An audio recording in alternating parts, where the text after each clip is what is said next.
bienvenue sur Bravo on Tour avec Kim. Bonjour Kim. Oui, bonjour. Comment vas-tu? Très bien, j'ai pas beaucoup souffert, mais très très bien. Ah, ça me réjouit.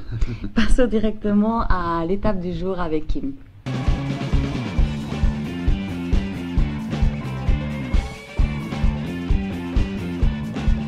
Kim, on a eu un départ de Saint-Gaudens, arrivé Plateau de Beil. Comment s'est passée l'étape? Bon, une étape, la dernière étape des Pyrénées, une étape vraiment très très dure, avec une montée au Plateau de Beil pour faire la différence. Dès le début, on a vu une échappée avec beaucoup de coureurs et le meilleur au classement général, c'était Sandy Cazard. Une échappée qui a pris plus de 8 minutes d'avance et là, c'est le maillot jaune qui a réagi.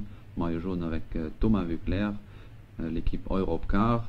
Mais puis, on a vu une autre équipe, c'était l'équipe Léopatrick qui a forcé l'allure pour durcir un peu l'étape. Et là, bon, l'échappée n'a pas réussi. On a vu un Sandy Cazard à la fin qui n'a pas réussi. Puis, au classement général, des coureurs sont attaqués comme par exemple Andy Schleck, Frank Schleck, ont tenté leur chance, mais ça n'a pas fonctionné. Et une étape qu'on a vu déjà sur Luz-Ardiden, des favoris qui se sont regardés. Et bon, c'était pas très bien pour nos amis luxembourgeois, mais quand même, on est resté avec les favoris, on n'a pas creusé les écarts. Un Evans toujours avantageux, parce que c'est lui qui est le meilleur chrono. Et pour lui, ça va être de plus en plus intéressant. Un vainqueur d'étape, Jelle van Endert, qui a attaqué à peu près à 4 ou 5 km de l'arrivée. Il a réussi. Alors, vainqueur de l'étape, Jelle van Endert. Deuxième, Samuel Sanchez.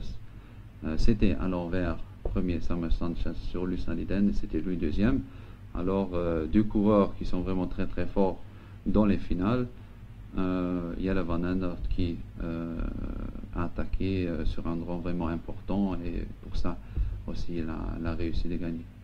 Merci Kim. Passons directement au coureur du jour.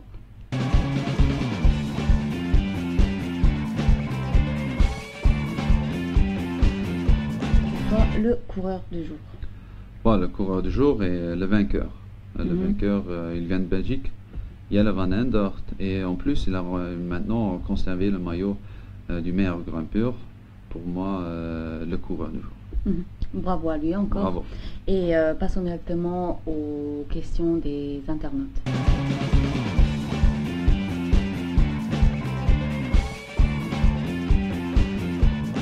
Comme d'habitude, Kim, on a ici quelques petites questions pour toi.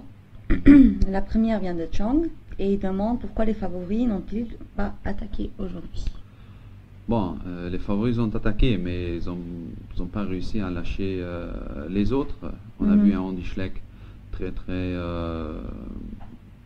dur sur un grand braquet aussi. Elle a vraiment une grande force. On l'a vu, elle est vraiment dans une excellente forme.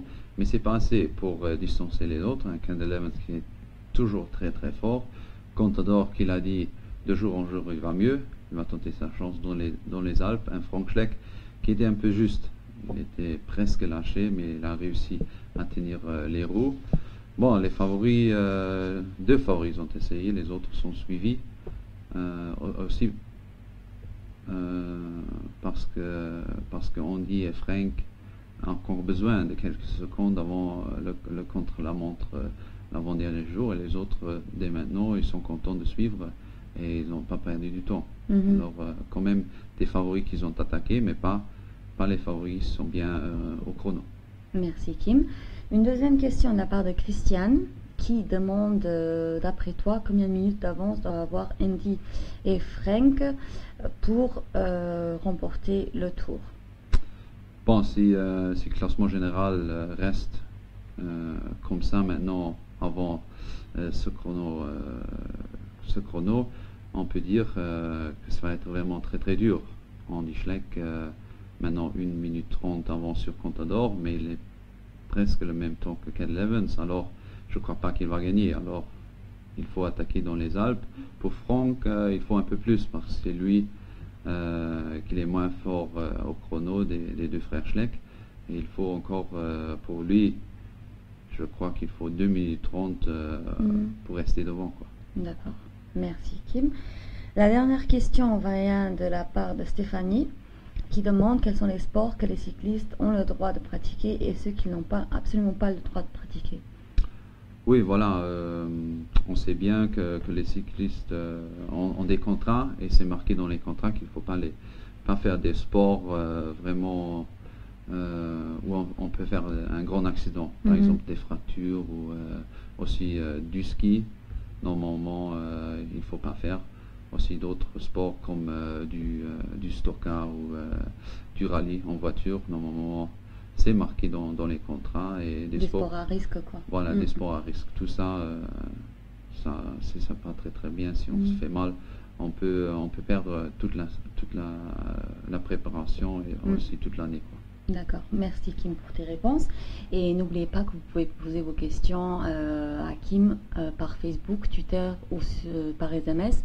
Et si vos questions sont choisies par Kim, vous remporterez un petit coffret avec les 3 bouteilles qui sont ci devant. Passons maintenant à l'étape de demain avec Kim.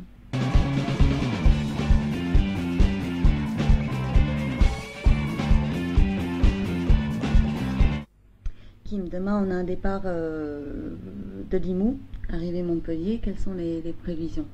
Bon, demain, une étape pour les sprinteurs de nouveau, mais attention, peut-être la dernière, et aussi pour un Mark Cavendish qui aujourd'hui a vraiment beaucoup souffert. Je ne sais pas qu'il est vraiment très très costaud pour demain. Peut-être qu'il y a d'autres sprinteurs sont un peu favorisés, mais quand même Mark Cavendish avec une équipe vraiment très très forte. Pour moi, demain ça va arriver au sprint, mais attention pour les coureurs au classement général, il faut se placer devant parce qu'on va arriver à Montpellier et quelquefois on a trouvé aussi là du vent fort de côté, alors attention aux bordures les derniers kilomètres. Merci Kim pour toutes tes explications. Voilà. Et n'oubliez pas vous pouvez retrouver la rediffusion de cette émission sur wofarling.lu. Et on vous souhaite un bon week-end et puis à demain, même heure. Et à demain. À demain. Au revoir. Au revoir.